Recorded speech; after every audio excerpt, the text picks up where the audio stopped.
Hello and welcome to the Connected Yoga Teacher podcast. I'm so excited to introduce you to Ray today for so many reasons. I love that Ray has created this very unique niche yoga offering based on her skills and also what they discovered about themselves and their yoga practice when Ray added in a connection to nature. And I'm also excited to share this conversation because I feel like it opened up a friendship through a podcast interview. Since my chat with Ray, we have talked almost definitely every week, not quite daily, maybe all of the time because we both have a lot going on in our lives, but we've definitely talked every week. And Ray has so much wisdom to share as a yoga teacher, as someone who speaks up about social justice issues, and as a human who wants to care for the planet and all the beings that are on it. Before I get into that chat, I want to introduce myself in case you're new here. I'm your host, Shannon Crow. My pronouns are she, her, hers, and this podcast is being recorded on the traditional territory of the Ojibwe, Odawa, and Mississauga people. And I'm learning that also possibly the Potawatomi people. So this is an ongoing thing for me to really think about the land that I'm on, to learn about the culture of the Anishinaabe people who were here long before my settler ancestors arrived to Turtle Island. I'm a Canadian yoga teacher, a mom of 3, an entrepreneur, and a forever student who loves to ask questions. And that's why the podcast feels like a good fit. I love that we get to hang out together and learn and connect to yoga teachers from around the world. And this is made possible by OfferingTree. I use and love their software in my own business because it automates everything from bookings, payments, Zoom links, reminders, and so much more. And we have a special discount code for you over at offeringtree.com/Shannon. And Shannon has 2 N's in it. That's offeringtree.com/Shannon. Today's episode is also brought to you by Pelvic Health Professionals. This is the other hat that I wear. And this month has been really exciting. We are doing an ongoing yoga for cancers of the pelvic region with Tyla Arneson.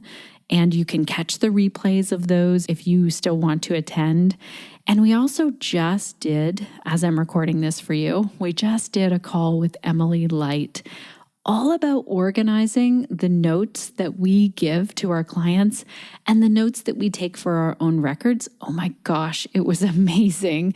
And I also love that Emily shows us how she does this to make her business simpler using the free version of Airtable. And I'd say, hey, Airtable, why don't you sponsor the podcast? Because I feel like I've talked about you a bit here over the last few weeks. Okay. Also, this podcast was made for you, the yoga teacher, because I really understand what it feels like to step out into the jungles of being an entrepreneur and a yoga teacher and trying to figure this out all on your own. And so I created this with the idea of, I know what it feels like to feel isolated and feel like it's overwhelm and just like this general lack of confidence as a yoga teacher, stepping out to teach and to continue to learn. And oh my gosh, there's so much to learn about running your business, but also to learn about yoga. And so I wanted a place where you can connect to other yoga teachers, ideas, information, and the knowledge that you need to run your yoga business in the way that feels really good to you. If you're like, yeah, I know that already because I'm a returning listener, then I just want to say a huge thank you to you for continuing to listen. And I'm really excited about today's episode. So let's dive in. Ray is a yoga therapist who is building a retreat center in Costa Rica. I love the videos and photos that Ray shares from their jungle garden by the river.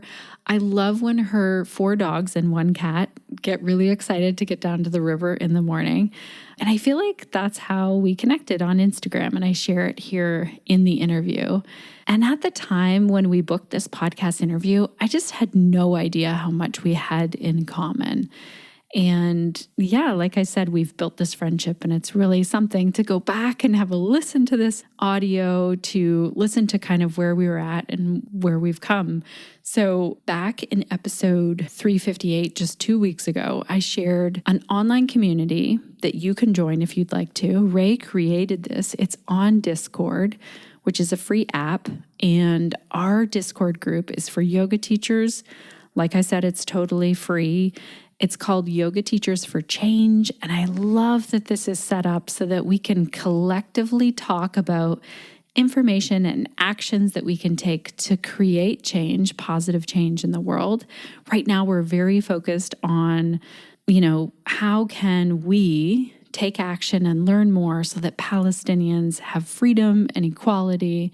And I love that Ray set this up so that then we can focus on other things down the road. Now, if you would like the link to that, I'll put it in the show notes, but just know that also sometimes the link doesn't always work, or it expires or something. So if that happens to you, message me on Instagram. I'm at The Connected Yoga Teacher, or message me in our Facebook group, tag me in the Connected Yoga Teacher Facebook group, or email me, Shannon at theconnectedyogateacher.com. Now, you are going to hear parts of what Ray shares today, in that their greatest joy is connecting people to nature.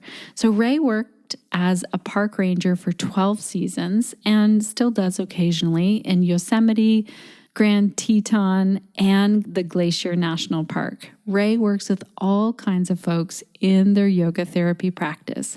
She loves how yoga therapy has supported her, and now she can share it with others. So let's dive in and meet Ray.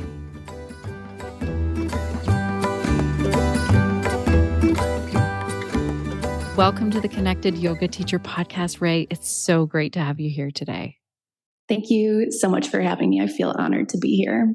I feel like, I don't know where we connected. I'm not sure if it's on Instagram, but I feel like every morning you let your dogs out and often post that on Instagram. Am I correct? Is Yes. that something that you do every day? Yeah. Yes, I feel like I've got my morning routine down. I love my morning routine. I practice and then I take the dogs to the river. I live on Cabecar and Bree land in Costa Rica in the Chiripo watershed. And I'm really fortunate to be surrounded by nature.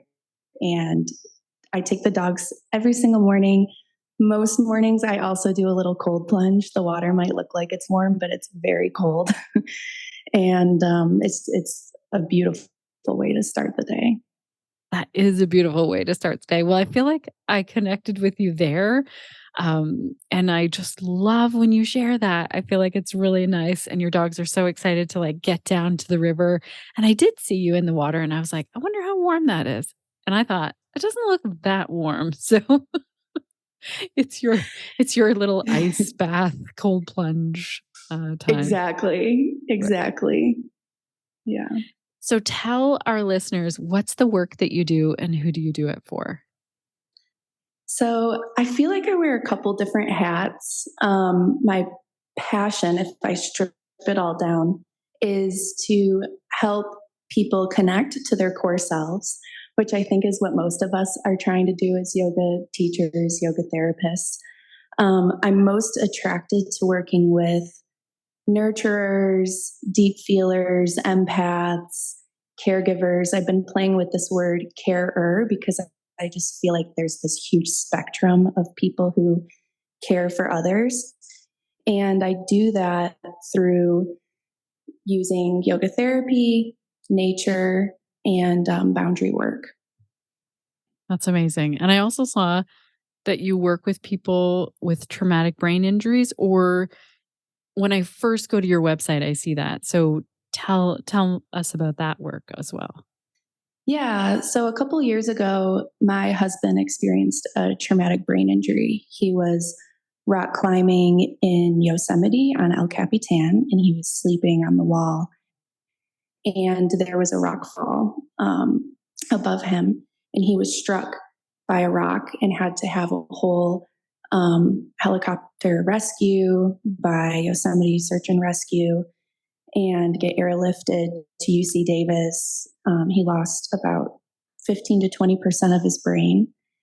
And he is a walking miracle. I hear the word miracle get thrown around a lot.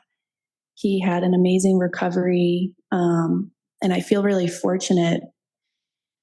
And I was a caregiver full time for him for a while. And then as he started coming back into, moving on his own, going back to work, doing his own thing again, things are still a little bit different. So I work with traumatic brain injury survivors, but I really work more with spouses, loved ones, parents, caregivers of those with traumatic brain injuries. That's amazing. I worked with a lot of people with traumatic brain injury in the physio office, and I know that it's something that you can't see the injury. It's very different when you can see someone has an injury, but with the brain, you can't. We have a really great podcast episode from a while back that I'll link to where we're talking about traumatic brain injuries. Um, but today I'm really excited that we get to talk about being in nature and nature meditation. So, how did this start? Like, how did you start doing? You have a podcast now with nature meditations. Yes, it's fairly new. I have worked as a park ranger for most of my adult life and have always been inspired by nature. It's changed me growing up in a suburban environment and then living in these beautiful spaces. And nature, I just see as the teacher. For me, it's kind of guides my practice and my day to day life. And I wanted to kind of combine my experience in some of these amazing places and my passion for them with yoga. So recently I decided to start creating meditations and share them on a semi weekly basis. And for me, before I started learning more about yoga therapy, when I just became a new yoga teacher, I just assumed that all meditation was like sit down and be quiet. Like that's how it was taught to me. It was like sit in a cross legged position, extend your spine tall, close your eyes, and like try to have nothing going on. And that it was not sustainable for me. And I was really hard on myself that wasn't always working for me. And so I use nature and meditation as a way to practice, and that's sustainable for me. That's amazing. I feel like it took me all the way until this year in my garden to feel like every time I go out in my garden, I do this practice now. Like I used to go out to my garden where I was like, what's the first thing see and how do I get things done? And now when I go out, I make sure I walk around everything. I look at everything. There's nothing to do in that time. I'm just like noticing new insects, noticing if plants need something, noticing like really cool things. Sometimes I take photos in that time because I'm really like in the moment with what's going on in the garden. And that has added a whole other element to being in nature. Like before, it was like, okay, I got to do this and harvest this and plant this. Um, and same with my walks. Um, I could hike and be like, I got to do 16K in this much time. And where's the lunch break going to be? Or I could sort of walk around, do the same hike, but just be looking around. So tell me more about what does it look like for you and what do you encourage people to do when they are doing a meditation in nature? What does that even look like? Yeah, I could not relate more to what you just described. When I started gardening, it was like almost a place to like let out my rage, like weeding, pulling and pushing wheelbarrows. And even when I first started hiking, it was like I had a special watch that was counting my steps and keeping track with my heart rate and just really focused on that aspect of it. It was still very like, I feel like it was very me focused, still trying to like hold things and now I feel like my relationship to nature has changed so much, in that it's, just being in it, just being present for it. And I think that's a lot of what we can do. We can just kind of really take our time, um, instead of like tracking miles, or that's beautiful too, if that's what helps you get into nature, for sure. But just slowly letting down your guard and letting your walls down and just being present in it is, I think, the most beautiful way that we can interact with the land and be with the land. One of my favorite techniques that people will see if they listen to the meditations that I share, that I learned through my teachers, is taking an element from nature. So, say you're outside and it's a beautiful day and the sun is shining, and you're just like enamored by the sunlight on the water, and just taking some time to visualize, like breathing that light into your body. And with each exhale, like visualizing that light spreading throughout your system, and just doing that for a while with any quality in nature. That's one of my favorite techniques that I use on a daily basis. And do you have rules to this of like you have to be sitting or standing, or could you be walking? You could be doing anything. My practice has really changed in that way. I was trained in like a power yoga when I got into this, and now I feel like it's the complete opposite. Um, I study in this way that the movements are dynamic instead of a lot of holds. And they're just slow. It's almost more like Tai Chi or Qigong. It's very slow, very intentional. And I've never experienced this more, where the breath, the body, and the mind are so connected that it becomes more of a moving meditation than those practices being separate. So I'll even bring that into my practice in the morning when I get on the mat. Like, if my object that my yoga therapist has given me is the moonlight, like as my arms are coming down over my body, I'm like visualizing pulling moonlight down over my body. So you could do it while you're walking, while you're dancing, while you're swimming. Like, it doesn't have to be still. I think that we can be so focused on it looking a certain way. And when I give my clients practices, there's often movement and breath combined with their meditation, or niyasam, like these intentional hand movements, and kind of like scooping up water, for an example, and pulling it down over the body, and literally doing that with your hands as you visualize it. For me, that's more accessible, and I'll do it more regularly than just sitting down and trying to be silent, because we live in a really noisy, busy world, and that's just doesn't really work for me. This kind of practice is what nourishes me, and I see it working for a lot of other people who are maybe scared of meditation, of getting into a regular practice.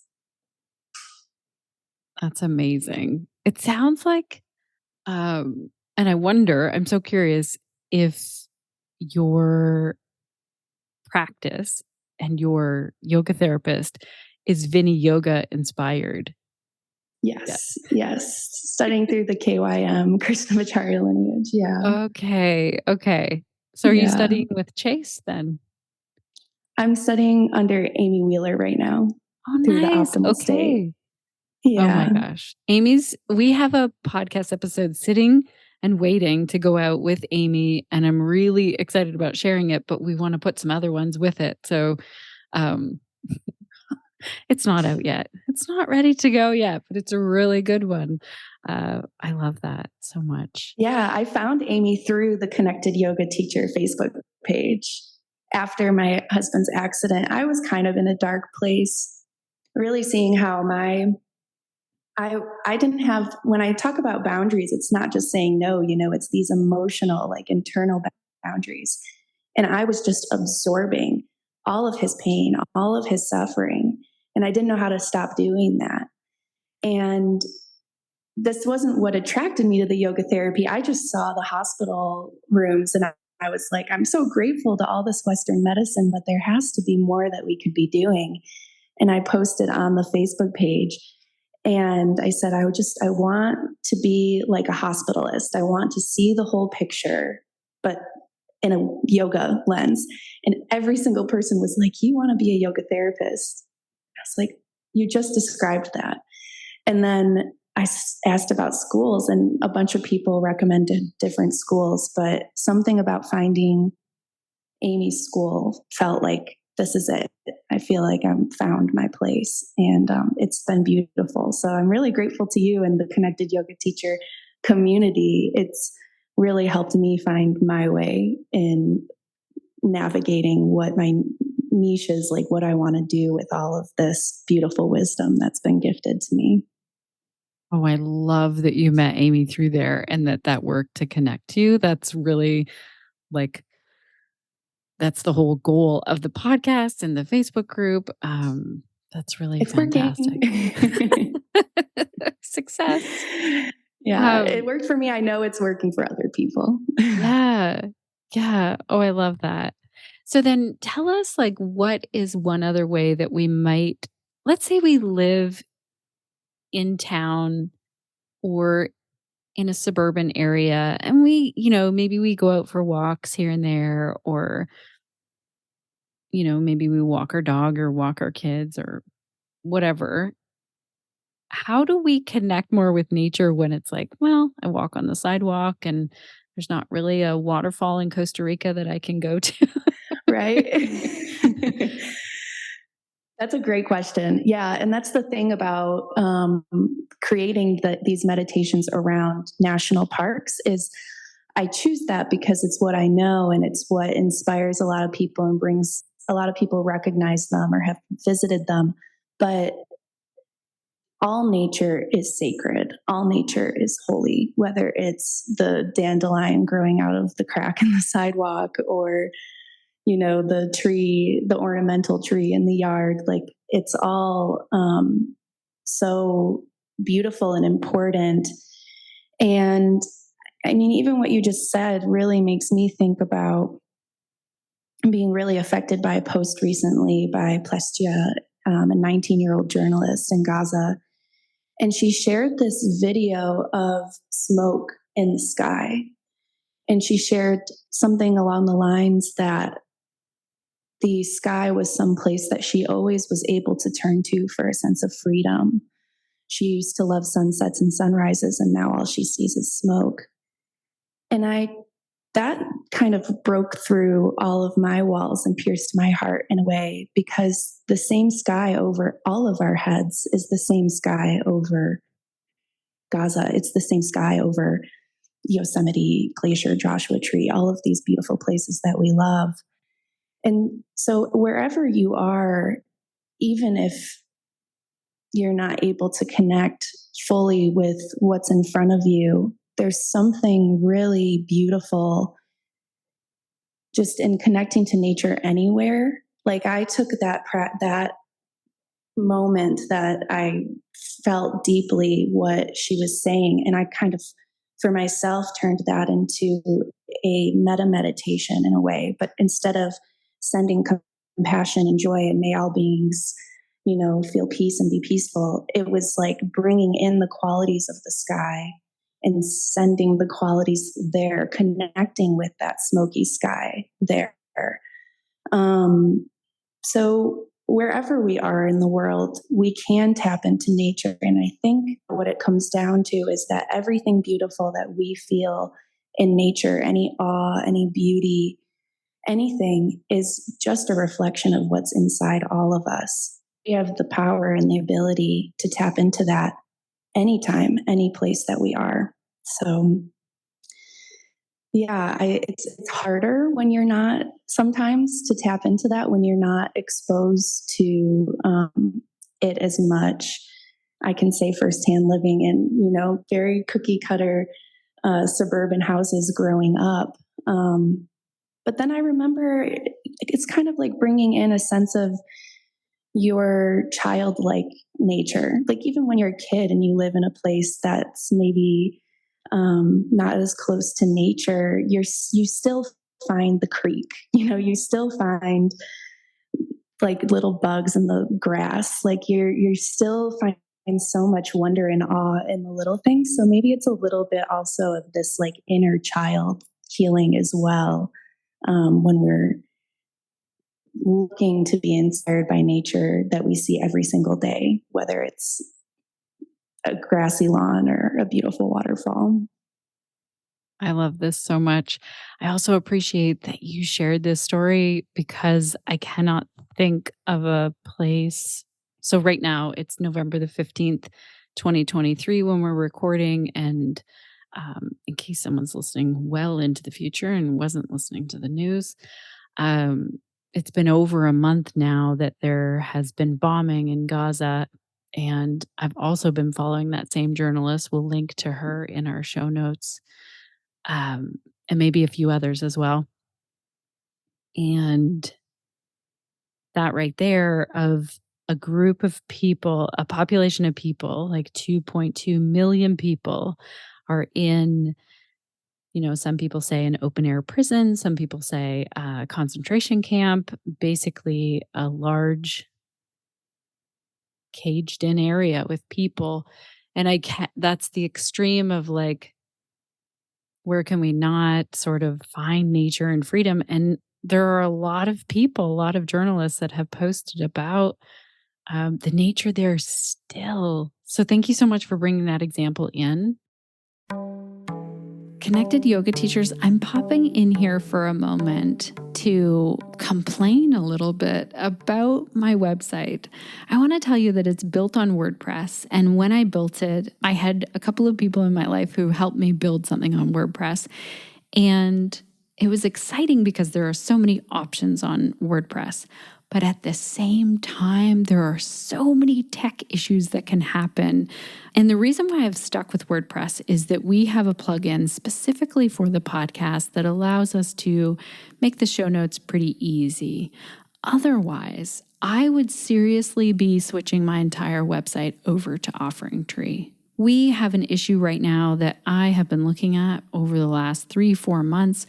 I still have not fixed it. And it is not, I can't just message WordPress and say, can you help me with this issue? I actually have to sit down and do a lot of Google research because there will be tons of answers out there and not all of them will be correct because it's an open source software. It's like many people develop this. And I want to tell you this because I've heard yoga teachers ask me and others, hey, how should I build my website?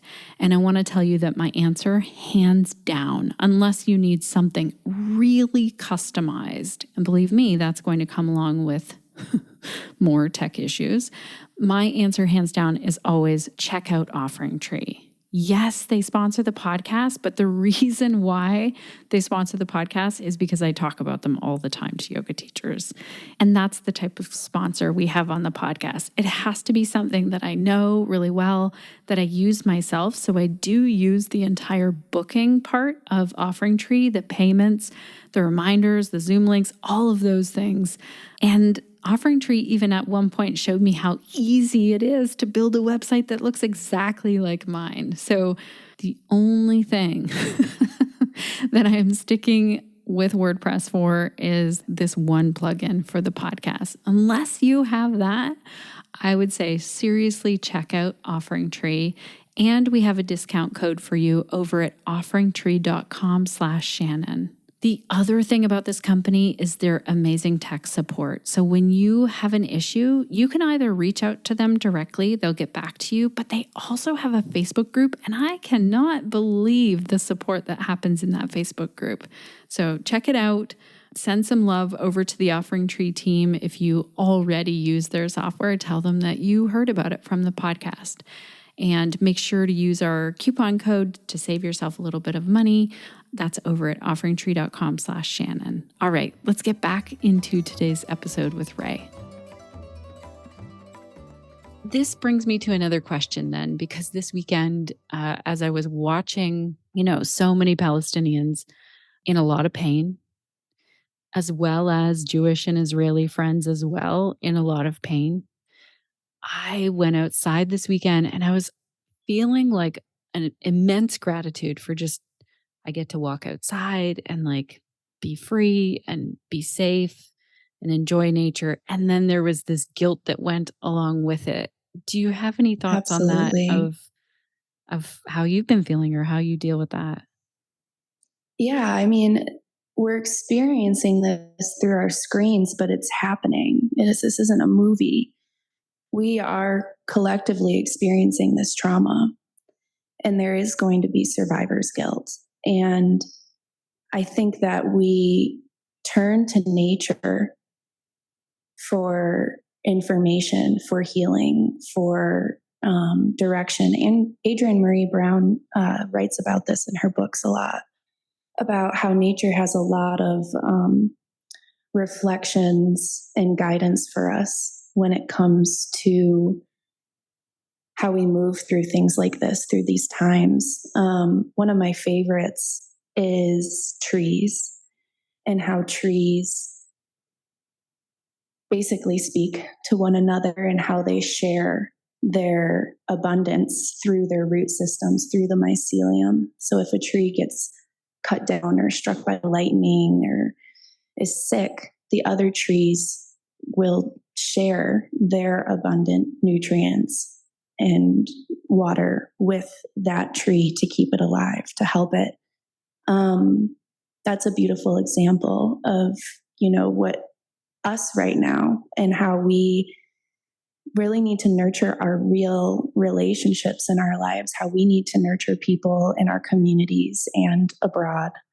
Another one is, I think of like Canadian geese, or even deer in the winter. One will lead and break the snow, and then when it's tired, it will kind of go to the back of the line, and another will pick it up. So there's a lot of us getting burnt out. There's a lot of survivor guilt. There's a lot of dysregulation, and that's normal. And I think the more we turn to nature, the more we will get clarity on our part and our roles and how we participate, and how we heal, and how we heal our communities who are turning to us. A lot of people are turning to us and seeing how we model moving through this time. So the more time we can spend in nature, I think is going to really serve us as a collective. I shared on the podcast and in my email that I was dealing with a lot of grief. And one of the practices that I just started automatically doing is like, if the phone would ring and I just knew it was going to be a heavy conversation with a family member, I was already getting my boots on without even thinking about it. I was just like, I'm taking this call Mm. outside. Like the glorious thing is that I can have my AirPods in and be out in nature and chat through some tough things, or like think through some tough things. So if if people are like, gosh, I'm feeling really stuck or really down, or I feel like this in the winter, I struggle to get outside more. I kind of grieve gardening being over, Mhm. and getting out there makes such a difference, even when I'm not feeling like it. Yeah. Yeah, we can give it to the earth, like that's something that was interesting when I started doing some of this work. Was I was like, I feel guilty, like giving my grief and my sorrow to the water, like, but I'll put my hands in the river and like visualize the river taking it away. But I'm not giving that to, somebody else. It's re-alchemizing into something else. Like nature is recycling all the time. It's breaking things down, it's organizing them, it's using everything to build something else. So give it to the earth, put your hand on the ground and send it to the core, and just allow the earth to support you like it always has. We can get so disconnected, especially in times like these. I find myself doing it, where I'll be doom scrolling or something, and it's just like, okay, We need to go outside, and we need to better direct this energy, or else it's just going to turn into doom and gloom. So our practice can really support us during this time, but not to turn away. I think that I want to make that really clear. To be like the earth, to ourselves internally alchemize this into action, into something, into self-inquiry, into pulling at the strings of our own internalized veils of conditioning and colonialism and what else has been the norm for so much of our lives. Yeah. It's bringing to mind compost. Like if you think, okay, I'm giving Yes. this to the earth, you might think, well, this is just my food scraps, like the peeling from my apple. What? Yep. But the earth can do so much with that. And like it turns back into, I love it when the neighbor kids are over and they were like, what is this? I'm like, it's a load of horse poop. And they're like, Yep. what are you doing with that? I'm like, it is going to feed so much in the garden. Like you wouldn't believe it. And they're like, That's that's beautiful. gross. And I'm like, it seems gross, but you wait until you see when it breaks down and the earth loves this. And um, there are endless lessons in the garden. I was just talking with a Mhm. friend. I was like standing out there and um, this friend was expressing like they've lost their job and I was just looking out at this new plot I have in my garden, and I was like, this is like the fertile void. This is, you don't know what you're going to plant next, but it's really exciting time. And it's also scary. And I did a podcast on this actually about the cycles and how nature inspires me. So I think you're right that we can learn a lot. And it doesn't mean that we have to like, let's be clear, you don't have to know all the tree names and the plant Of names. course. Right? Can you speak to that a little bit? Yeah, it's funny because my job as a park ranger is called interpretation, and a lot of people think that's interpreting language, but it's interpreting the resource. So it's interpreting the history, the geology, everything about the place to help people better connect to it. And it feels really similar to what I do as a yoga therapist in so many ways. And just, you're kind of interpreting these teachings and individualizing them for a person. And you don't have to know the specifics. Like when I started doing the rangering, I was like studying so many facts. I was memorizing so much. And when things really broke through, and when I really connect with people, and the hikes I guide and the conversations I have with people are like really good, is when it's more of a relationship. It's less of me standing up in front of everyone and projecting and talking and them listening. It's more of like us interacting with the land together and asking questions. And it is these broader feelings that all of us are universal, all of us can connect to. So, and then the more you get interested, the more time you spend, and you do start to learn some of those facts. Like, even I think of a hummingbird, for example. They're so busy. They're just like going around all the time. They don't stop. They're constantly getting nectar. They need to in order to survive, but they're not just going to one flower to get all that nectar. They're going to a bunch of different sources to get that nectar. Again, that's just like another lesson that I see in my garden of like, I keep going to the same sources to get my nourishment. I got to spread this out a little bit. So it's like when you start to observe things, you don't have to know the facts, but you'll notice things that are happening around you in nature, and you'll see how they are so reflected in yourself.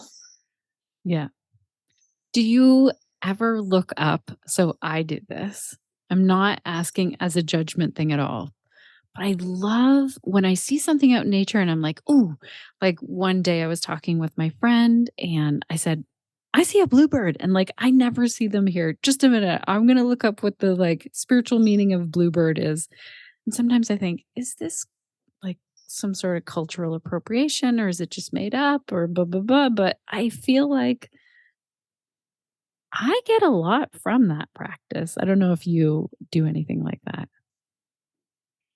Absolutely. Yeah. And I that's another thing, is just then centering Indigenous wisdom and Indigenous voices. Like they've known all of these things that were yoga, even like this knowledge, this wisdom has been around for so long. And sometimes it feels like we really are just discovering it. But it's always been there. So I do that a lot myself. And I think it's important that we try to find Indigenous creators and content and books and just ways to connect to their wisdom, because it's always been there. And it's a lot of it has been lost, but a lot of it is being rediscovered. And it's such a different way to be in relationship with the land and to be in relationship with your day-to-day life. And I think that it's beautiful. Yeah. Yeah. I want to hear from other podcast listeners if they do the same thing. Like if a fox crosses the road, I'm like, ooh, I wonder what that means today. It's a sign. It's a sign. And I just like scroll different websites until I find one that feels like it's a good fit. What other ways do you see this practice of nature, connecting with nature? How else do you see it impacting you or the people that you're working with? Yeah, it's become a part of my daily practice. And the thing about yoga therapy is we use all the same tools as any yoga teacher. It's just so individualized.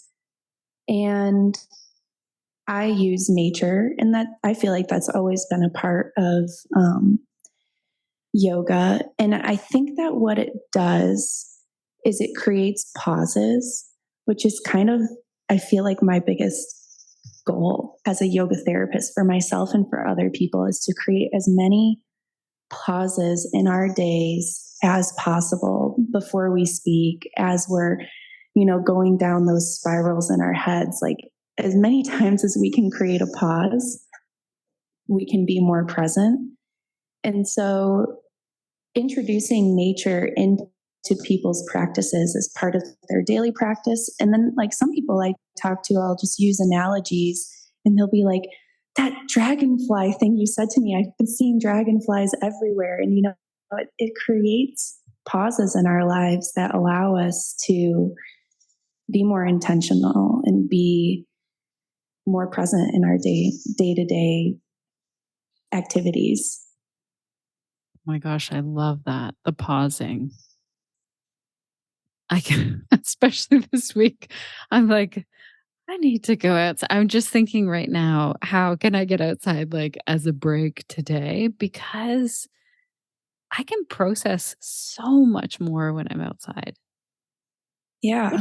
What are We your could have thoughts on like we live inside so much? I was thinking about this the other day. I was like, did we just before like houses the way they are, did we live outside all the time and just go in to sleep? And now we're inside all the time and we just go outside to walk. we've become so comfortable and we love our comfort. Like Yeah. we weren't always so comfortable. And that's why, cold plunges and things like that and going outside in winter, like you're talking about, they're resilient building practices, because we've got, heat warmers for our butts and our cars, and we love comfort, and I love comfort. So it's yeah, the more we can do, the more resilient I think we can be. And I think that we also can have this all or nothing thinking of, I need to, if I do it, I have to go on this long walk. Whereas it's like, how about we just try forming a habit of literally stepping outside and taking 3 deep breaths when we get home? it can start that small. Like when we have this all or nothing thinking of, I have to walk for 5 miles a day or a mile a day even, we're kind of setting ourselves up for missing out on even just the power of taking our lunch break and still eating with our friends in the lunchroom, but maybe stepping outside for a couple deep breaths, taking a moment, and then going in. So it's resilience building, but also we don't have to like push ourselves too hard if we don't want to. We can start by, even right now, if you're listening to the podcast and you're doing your what have you, by just looking out the window and taking in the colors, or even if you're on the highway, just being a little bit more present with what's around you, because we can get in this autopilot mode. Yeah. So true. I also love hanging out with other nature people.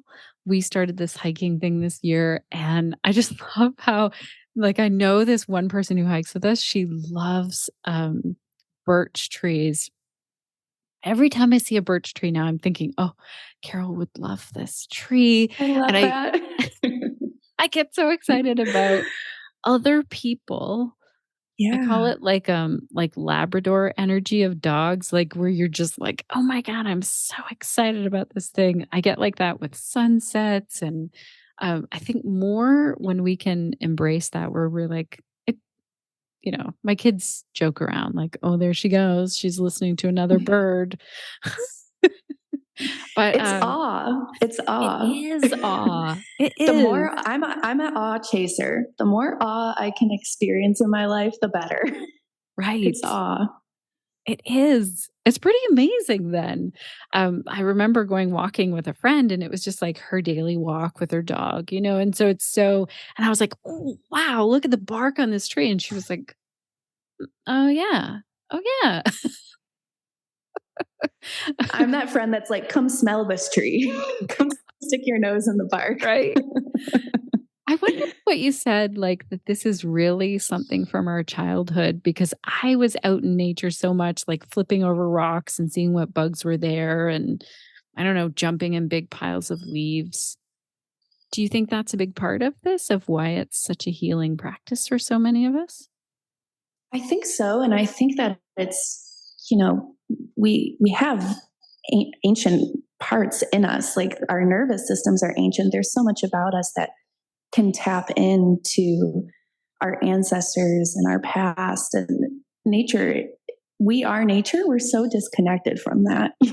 Like we're so disconnected from that fact. So it's childhood, but I also think there's something deep down that's just home when we're connecting with nature. Yeah.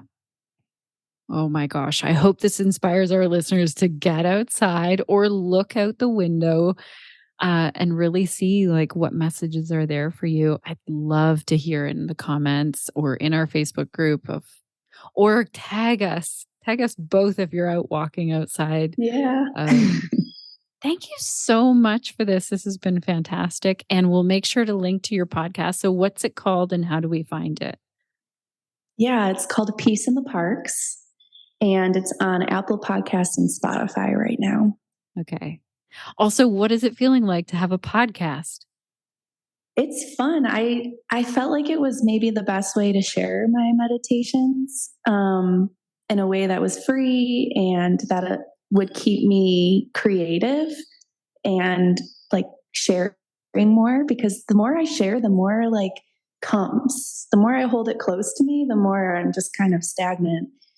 So, and it's fun to try new things, like I feel like I'm still in the mess of being an entrepreneur in yoga and finding my voice. And I saw this meme, and I'm sure there were so many podcasts and books and people who guided me to these realizations, but I saw a meme and that was kind of the tipping point. And it was just like your first tweet, your first post, your first podcast, your first book are going to be bad. And that's not the case for every person, but it almost like seeing that gave me the permission to just be like, you know what? I've had this idea for a little while. So what if I don't have the right microphone yet. Like, I'm just going to start recording them on my phone. I'm just going to start putting them out there. And even seeing the first one I did to the last one I did, just the difference between sound quality and comfort, like it's getting easier and easier and more inspiring as I go. It's still fairly new, but it's fun. And if this encourages someone else to just kind of go for it, I hope that it does. Whatever your idea is, I feel like the world needs it, especially right now. So do it. I love that. Thank you so much for this today. And thank you for the work that you're doing in the world. You too, Shannon. Thank you so much for always, modeling your yoga in these conversations and your social media and the community. I'm just really grateful to be a part of the show. I feel really connected to this like old version of myself who was new to teaching yoga, who is listening to all of these episodes. And I just feel so grateful for all of the work that you do and for having me today. Thank you so much. Oh my gosh, what a gift to hear that. Thank you. Thank you again, Ray. Thank you. Going back and having a listen to this audio was really calming for my soul. And I have to say, and I want to tell our connected yoga teacher listeners, Ray and I had not spoken about anything to do with Palestine before the interview. And when we hopped on this call, we were going to talk about nature meditations. And there's this moment that happens, for me anyway, when there is a social justice issue happening in the world. And I ask a question, and like in today's interview, you heard Ray share about nature and share about Palestia, who was talking about the sky in Gaza in terms of nature. And both of us really feeling this all the way around the world. There's something really special about that when you meet someone who cares so much about what's happening to others around the world. And I just want to say I'm immensely grateful to Ray for, she could have skipped over that. She could have felt that, thought about it, skipped over it, not said anything. And it takes an incredible amount of bravery for us right now, all humans, to say the smallest thing. And I want to say that if you are in a place right now where you are feeling things and you're watching things happen to different populations around the world, and you're seeing inequality, consider joining our Yoga Teachers for Peace group. We really want to make it an inclusive space where we talk about the peace and freedom of all humans. And that just really meant a lot to me in that moment, especially when it's like, that's not the topic. Now, we have some other podcast episodes in case you want to hear more about this journey. I did a bonus episode on peace, and then I did a couple of episodes where I was feeling really stuck. And then last week we talked to Rula. And next week we have an episode as well where I did not expect our guest to say anything about Palestine. And then it just came into the conversation. And these are the conversations that I think we need to be having. So if there is a question that you have right now, reach out to me. If there is something that has been said on the podcast and that has made you think more about things or have more questions, or if you feel like, hey, Shannon, I feel like you're missing this part of things, please do not hesitate to reach out. Someone reached out to me this week and shared their feelings on something that I had said on Instagram. And I was just so grateful that they felt safe to reach out to me and say, hey, have you thought about things this way? So I'm here to listen, definitely.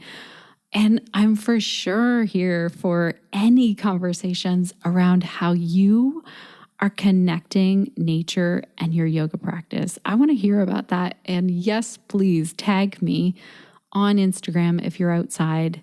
We have had a week of winter, very cold weather, and so much snow and so very little sunshine. And I feel like I am in full-blown hibernation. It got up to -5 Celsius, which is pretty darn cold. So that's 5 degrees Celsius below freezing. Let me look up what that is in Fahrenheit. 1 second. Okay, so it got up to be -5, which is 23 degrees Fahrenheit. And before that, it was -20 Celsius this morning. So it was really cold here. For the last week, it felt like that temperature, that -20 Celsius, -4 Fahrenheit. And it was making it really like quick walks outside. And so I'm excited that it's warming up a little bit. I'll be able to get outside for a little bit longer, not just quick walks.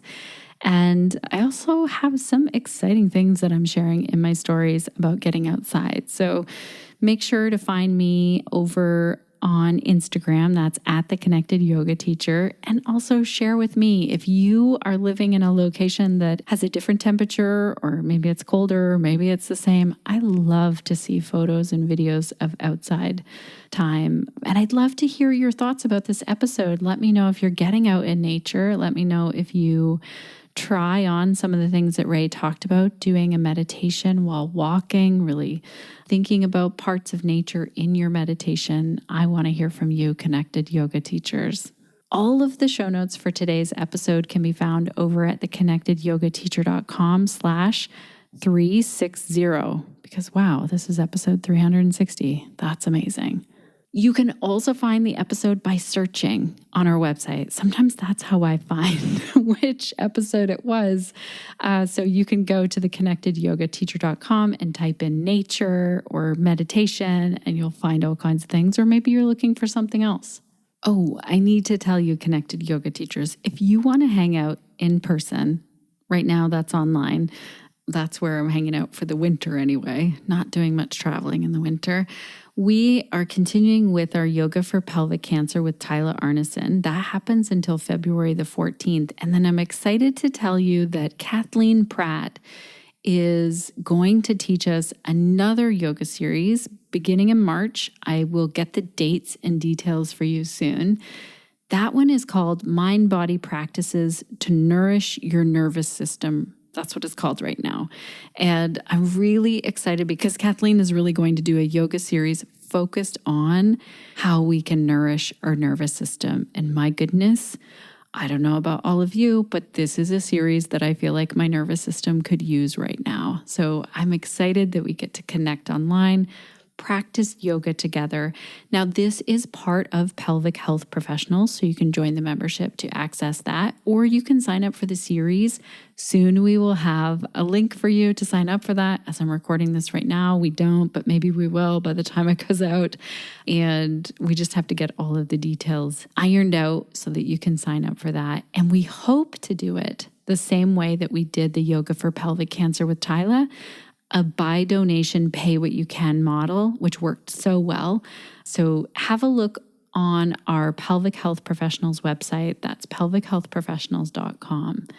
Also, we have a call coming up in February. It's all about fibroids and pelvic health. And in March, we're going to talk to Mary about creating a thriving business. Mary has a one-on-one yoga business. She really focuses on pelvic health, and I'm excited that she's going to be talking with us, not only on the podcast, but then more answering our questions about her thriving business inside of Pelvic Health Professionals. So my advice would be like, you know what? Hang out there with us for the next few months. We have a lot going on. Visit pelvichealthprofessionals.com to join. Next week on the podcast, we are going to be talking more about connecting to nature and also to our ancestors, to our roots, which is really cool because it goes so well along with this conversation that we just had with Ray. Tracy Stanley is coming in to talk with us, and I feel like Tracy has been one of those podcast guests who we had on our list for a very long time. And so this is one of those episodes that's like dream guest, and it goes so well with today's episode. So I cannot wait until you hear it. Make sure you're subscribed to our podcast so that it shows up in your feed. And thank you so, so much for being here, listening all the way until the end of today's episode. Thank you so much also to our team over here, Suzanne Crunch and Sinead. Wow, these are amazing humans, and I am so grateful for them each and every week for what they do here for the podcast, but also what they're doing out in the world. Make sure you check them out over on the Connected Yoga Teacher website. You can look at our team photos and bios on our About page there and have a look around at our website. We'd love to connect with you there as well. Okay, Connected Yoga Teachers, you know what's going to happen now. I'm closing this episode out with a question. I would like to know, what will you be doing this week to stay connected to yourself, your yoga practice, and to your community so that you can share the yoga that lights you up?